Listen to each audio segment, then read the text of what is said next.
It's a new year. Johnny's back in the gym. Litecoin's headed to the moon. Let's see what he has to say about it right after this.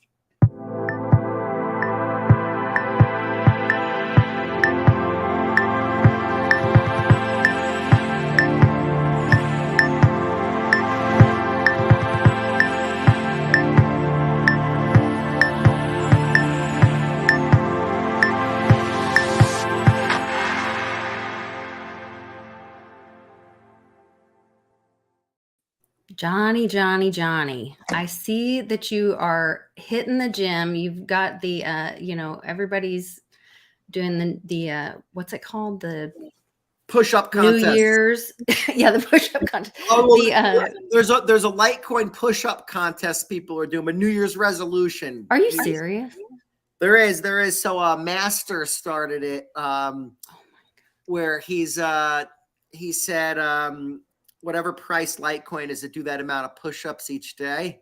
Oh my gosh. I'm not doing it with everybody because I do tons of push-ups every day, but I love that they're doing it. But for me, that's hilarious. Where's the push-up contest? Is that on your feed? I don't think I posted about the push-up contest. You didn't tweet it. Okay. No. I'll have to check that out. No, I was just noticing you were talking about being in the gym. Hey, what's up, Litecoin fam? Johnny Litecoin here. Guess where I'm leaving? And that this is the year of Litecoin. I haven't been to the gym in years. Still been working. I'm working out at home. Nothing like working out at the gym. You know why I'm working out at the gym? 2023, this is Litecoin's year, right? It's our year to take over. I better be in tip-top fighting shape, right? So I figured get back to the gym, get back out there. I see people on there doing this Litecoin push-up contest. I love it. I do way more push-ups than that a day, but point being, I love that everyone's doing that push-up contest. Litecoin has to catch up to Johnny. If you guys aren't going, get out there, work out, feel good. It's our year, guys. Take it easy. Peace. So a lot of people are talking about that this may be the year that Uncle Cliff talks about, Litecoin's going to be the belle of the ball in the spring, and that this could be the year that happens. Talk a little bit about that, because you were talking the other day. I was watching you on Twitter and you were talking about a couple different reasons why that might be this year specifically. Yeah, well, I guess the main reason we have to go to is because of the Litecoin halving. Okay. You always have to look at history doesn't always repeat, but it rhymes. Mm-hmm. Litecoin does always pump a lot leading into this halving. I think Clint Westwood actually did some charting and documenting on it where it peaks like maybe around like 55 days before the halving typically. So the halving's going to be in August. That would be sometime in June. Mm-hmm. I think a lot of people are also too. So that's a main catalyst. Then another catalyst is I think a lot of people think that these crypto regulations are going to come out where they're going to more clearly define what's a security, what's not. Now, we've talked about it in the show. It's like, oh, this is my new boss now. Like, yay. Like, but for investing purposes and money moving into something, to be ruled a commodity is a lot better than to be ruled a security. It's like 1,000 times better. I think a lot of people are also speculating on that too, where they're like, hey, Litecoin's probably going to be ruled a digital commodity. Litecoin's one of the only other cryptos has anything behind it and is real and, is reliable. It's trustworthy. There's no founder stash. It's fully decentralized. Not many coins can say that. So I think the people are waking up to that.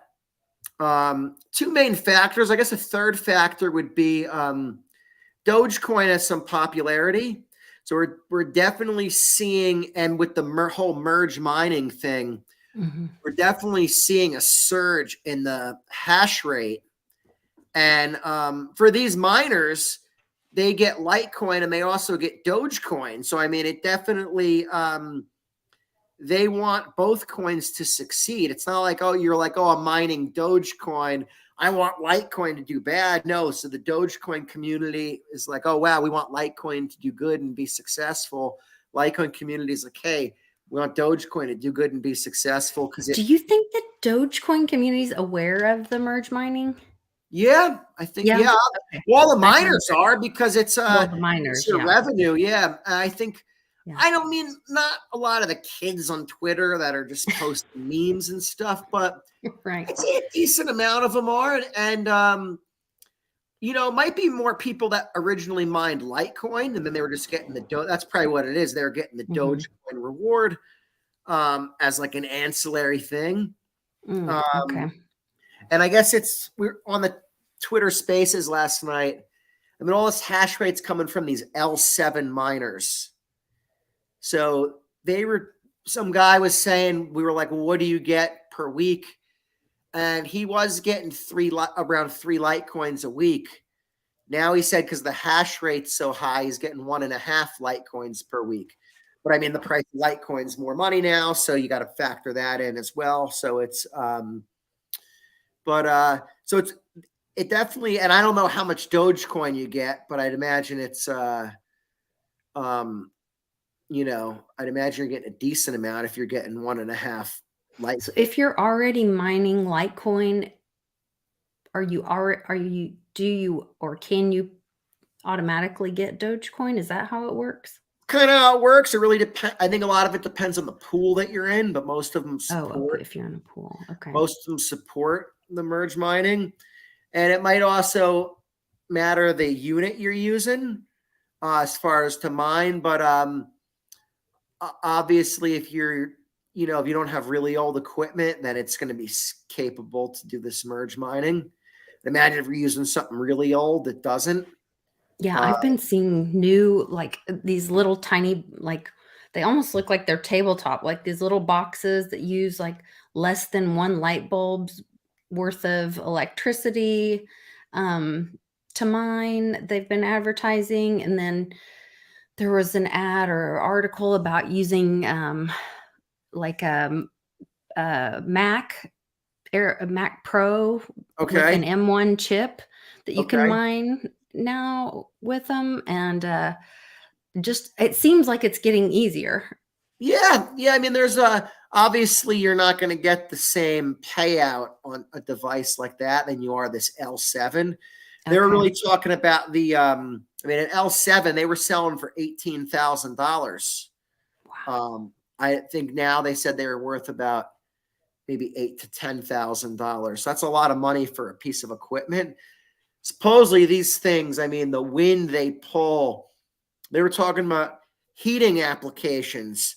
You can actually set them up and heat rooms and things of that nature. Oh my God. So almost in commercial settings, if you could provide people with heat and maybe tell them you'll pay like the extra electric or whatever for it.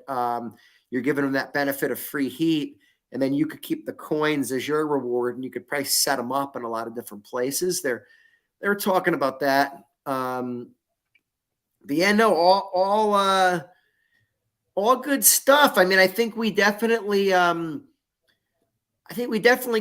look. We don't know what's going to happen with the dollar, the financial system. Uncle Cliff's been talking about this. He's been talking about where a treasury dollar might come out. So Bitcoin, he said Bitcoin might be worth $1,000 in treasury dollars, but that might be equivalent to 100,000 Fed notes.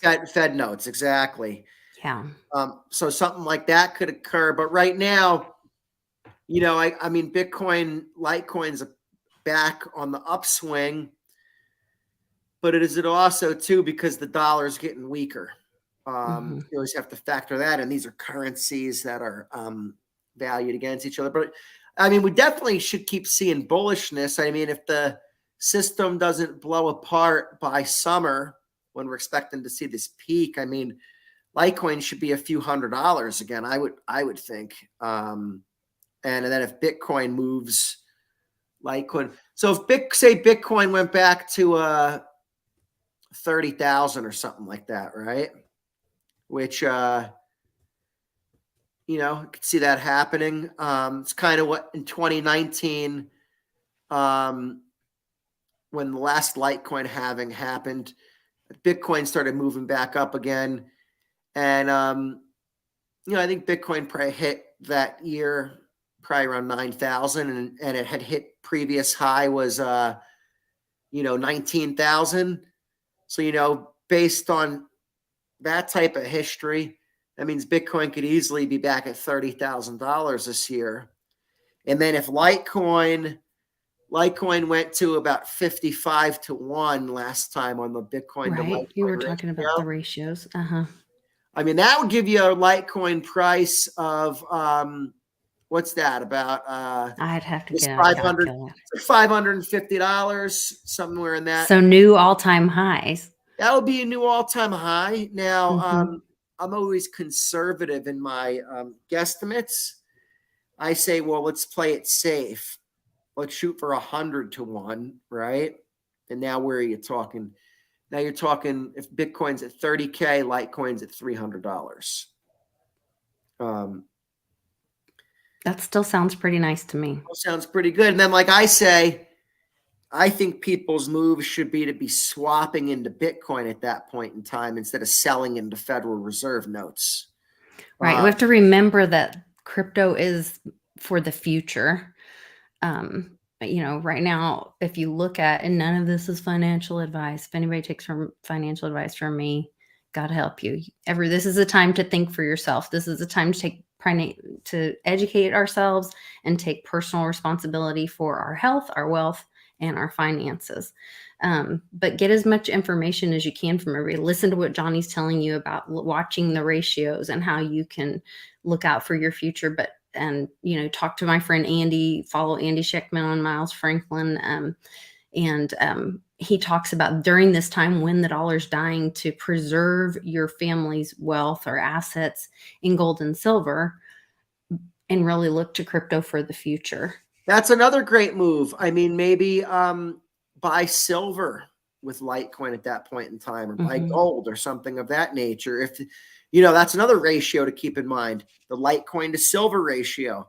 Maybe silver is still under $30 an ounce then, and Litecoin's even $300. Now say even there's a premium still. So say you're paying $30 an ounce for silver. Well, if you're paying with Litecoin, which you could do through any site now, you can pay via Litecoin. You're going to get 10 ounces of silver for every Litecoin. So if you, for 10 Litecoin, you're going to get 100 ounces of silver. That's pretty, that's pretty cool. If 100 Litecoin would give you 1,000 ounces of silver. That's probably a good move. Now, I would say do some of that. Do some swapping into Bitcoin. Here's my other piece of, so price targets I have and ratio to Bitcoin, I would say is look for Litecoin to go in that $300 to $550 range around June of this year, sometime in that vicinity. And look for the ratio of Bitcoin to go under 100 to 1. I don't know if it'll go quite back to 55 to 1, but look for it to definitely go down to 100 to 1. Right now, we're probably at 220 to 1, 210 to 1, somewhere in that ballpark. So we were at 400 to 1 or more. So we're already moving strongly against Bitcoin. Don't do anything with crypto. Don't try to swap too much at once. If you're sitting on, say you're sitting on a few hundred Litecoins, right? And you're like, I'm waiting for this thing Johnny's talking about. Say you have 300 Litecoins and Litecoin's at $300. And you say, well, I'm going to send 150 of them to Coinbase or Binance.us. And I want to sell. I need to buy, which, hey, you might need to sell and buy some stuff. We get it, right? But I wouldn't send too much to any one exchange at one time. Send a little, get your money out, send some more. Use multiple exchanges. Use the Litecoin debit card, because then you have actually more control of it.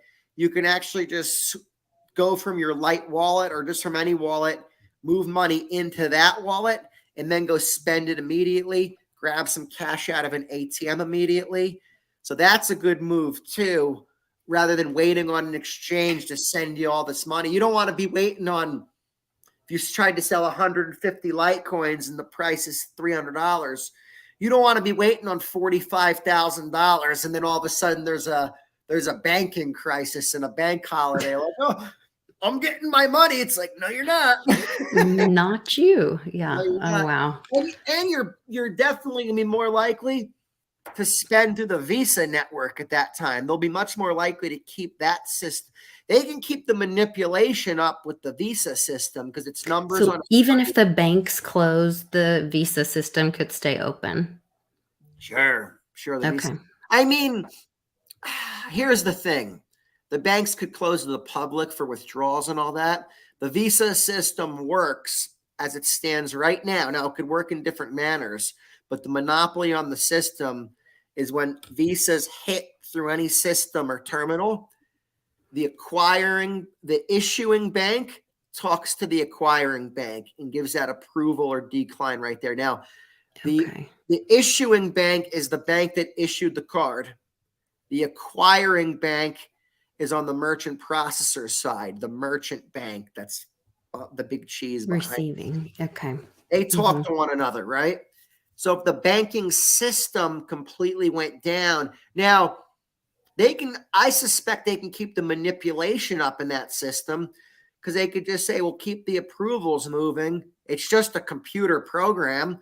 This doesn't involve people taking money out of the system. This is just clearing payments. Let people still clear the payments and think they're getting the money.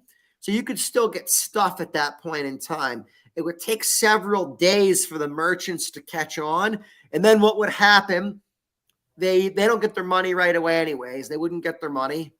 And then they'd call people like me that are processors. And unless you're me and you're like, oh, the system's failing, yada. Most of them are going to be like, oh, it's just a glitch in the system. Yeah, like the FFA. Yeah, like the FFA glitch yesterday. The computer hack. Yeah. That's what they're saying. What'll happen at that point in time is the merchant processors will string the merchants along for a good 1 to 2 weeks, because now you got to remember, they're going to be waiting on more every day. The meter's running. They're waiting on more money. They don't want this Visa system to go down. They're going to be so every day. Say they take in $5,000 a day in Visa, which if you're like a decent size like restaurant or bar, that's nothing. You might take in 10 grand a day in the Visa. When I say Visa system, I mean Visa, Master, Discover, American Express. Right? Say you're taking 10 grand a day. Now, all of a sudden, you're waiting after your weekend. You usually your deposit from someone like me, not from me directly, but the processing I do, might be waiting on 20 or 30K, right? Now, all of a sudden, you don't get it. All right, that once in a while that happens. So the next day goes by. Now the merchant's like, hey, I need an answer, right? But now instead of waiting on 20 or 30K, another day went by. Now they're waiting on 35K, right? Now you tell them, oh, there's a glitch, yada, yada, yada. It'll be there tomorrow. Now they're waiting on 42,000. So the meter's running. The amount they're waiting on is getting greater every day because they're still taking money into that Visa system.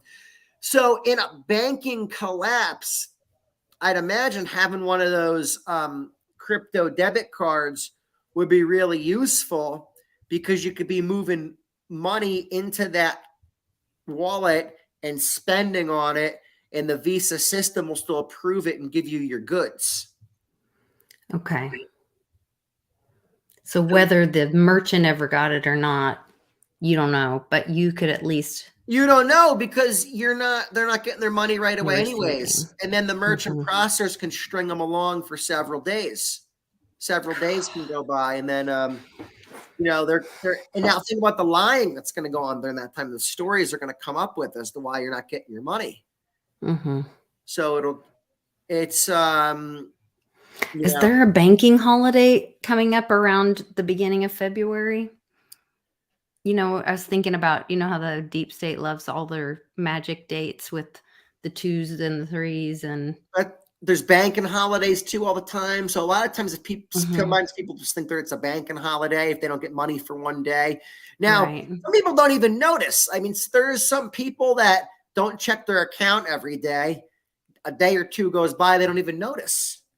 So you got that too. So I think they could keep the Visa system. That's my point. Now, I would hope that they would run the Visa system on like a Lightning network. You run it on a Lightning network or something like that. Now all of a sudden, there's not a bank talking to a bank. Then you're running it on Lightning.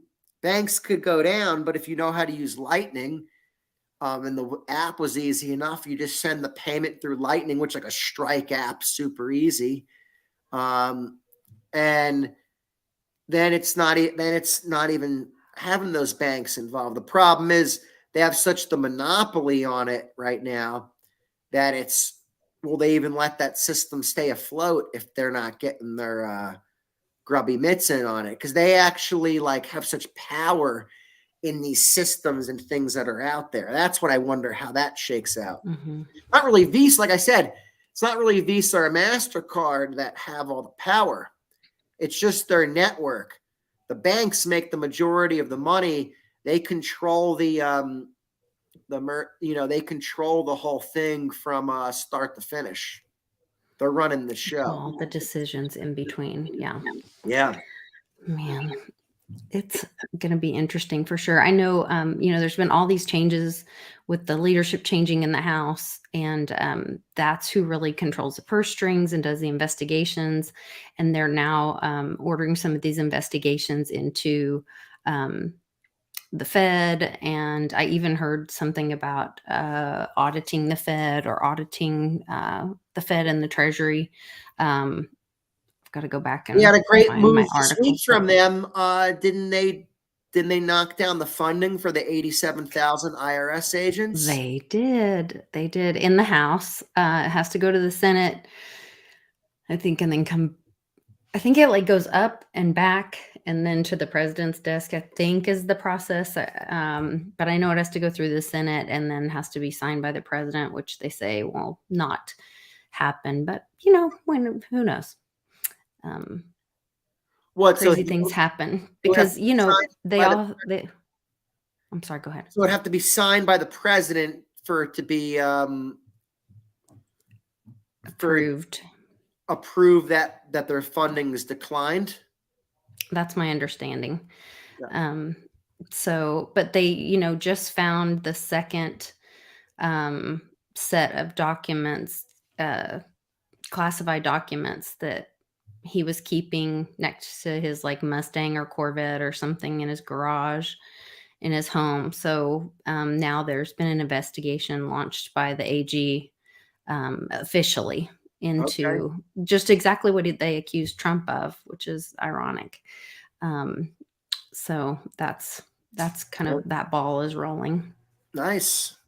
Yeah. Nice. We'll see how that. Yeah. Karma. You know what they say about that karma, I'm a big believer in karma. The karmic energy you throw out there, I feel like it does bounce back to you. What you put out comes back in some way, shape, or form. So I'm a big believer in that. Yeah, I think the whole energy thing is so powerful and important, and I think we're seeing a lot of that. It's some of it's pretty heartbreaking, because you really don't wish anything bad on anyone, even when it's a hard lesson for some people. We've all had hard lessons. Yeah. It's hard to watch people go through some hard lessons, but it's part of the process, and we'll see how it shakes out. It's really, really been interesting for sure.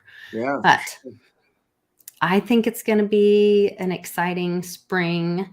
I love, Westwood's analysis and evaluation. He's looked at the last couple of halvings of Litecoin and looked at 45 days before being kind of that top. And there was somebody else I was looking at his work or charts, and they were very similar, showing that June 17th, I believe it is. I think that's around middle of Westwood's June. date. Yep. Yeah. And we're going to be doing a meetup in Illinois that weekend at Westwood's place. And nice. So that'll be a fun weekend. Yeah. 100%. That'll be we've had a big meetup in Jersey during the 2019 Litecoin halving. And, that That was great. I mean, it's look, I would definitely make some moves though. It's there's like I said before, you heard my targets. It's a 300 to $550 price in Federal Reserve notes, unless we see like a banking collapse or a hyperinflation by then. If everything remains relatively constant, that would be my price in Federal Reserve notes. But I would keep a ratio that you're analyzing of Litecoin to Bitcoin, Litecoin to silver, maybe even Litecoin to gold. Maybe you say, I like gold better than silver. I think silver has a lot better fundamentals personally, but there is something to be said that because gold is like considered like a tier 1 asset, and it is held by central banks and stuff. So You're seeing a lot of countries buying a lot of gold right now in the news. There is some argument to people saying, well, I don't want to have all silver. Gold is a lot more portable, I guess, too, because it's you need a lot less of it. So I would say just have those ratios in your mind and see where it's at now. Maybe track where was it a year ago to see where we've came to now. So obviously there was a point in time when Litecoin to silver, when Litecoin was around $40, you were getting less than 2 ounces of silver for one Litecoin. Right now at an $85 Litecoin, if that's where we're still at, let me check the price. 85.55. Nice, moved it back up a little bit. You're getting about 3 ounces of silver for every one Litecoin. And silver's been moving up too. So it just shows that Litecoin's been moving up a little faster. And like I said, if you get if Litecoin goes to $300, it might go to $500. And what if silver's still at $30 then? It's not at $30 now. What if silver still stays down? Now all of a sudden you're talking about getting 17, 18 ounces of silver for one Litecoin. Then all of a sudden you take 100 Litecoins, you're getting 1,800 ounces of silver. That'd be a nice thing to ride into the next into the housing market crash. Then then move that into look for the next thing down. Yeah. Be smart about it, you guys. Think about, make a plan, like think about this. This is an opportunity, Mark Weems says, any news on the next meetup? Most likely it's going to be in Arizona or California. The possibility of Florida. I'm still talking with Joshi and Paigey from Road to Ruta. But we're going to be making that announcement soon. We are going to be starting back on Mighty Siren Mondays probably in the next couple of weeks. And we're going to be doing a cleanse soon. So yay. Nice. It'll be guys, awesome. Cleanse in. I'm in the gym. I know. We're all starting out the year healthy and it'll be great. And then we'll see each other somewhere towards the end of February. It looks like mid to end of February. Nice. In a sunny location. So that's the plan. That's the plan. But well, thanks for giving us a great update, and we'll get everybody healthy and have a strong, bright spring and lead into a warm, wonderful summer. It sounds like with Litecoin.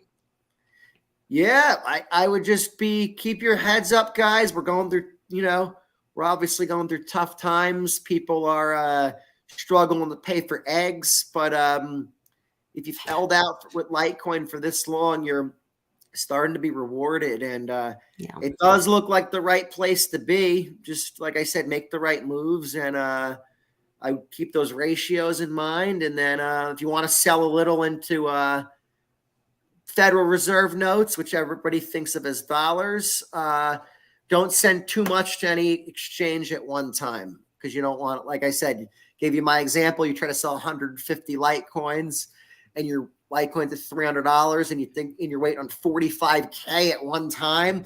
They can give you every excuse under the sun why they're not sending you the money. And then all of a sudden the exchange could go down and then you're not getting anything. So I would really look for these different ways to maneuver at that time. Absolutely. And when Johnny's talking about exchanges going down, that's a reality. We're seeing that all the time now. So you guys, not your keys, Yeah. not your cheese. Make sure you have your coins in your possession. So, And look into that Litecoin debit card, because that could be a good tool to utilize too. absolutely. All right. Well, you guys take care. We will see you tomorrow. Well, what day is today? Today's Thursday. Oh, yay. Tomorrow's happy hour until we start cleansing.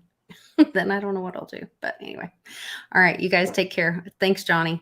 Thanks, Lisa. Thanks, guys. Great show.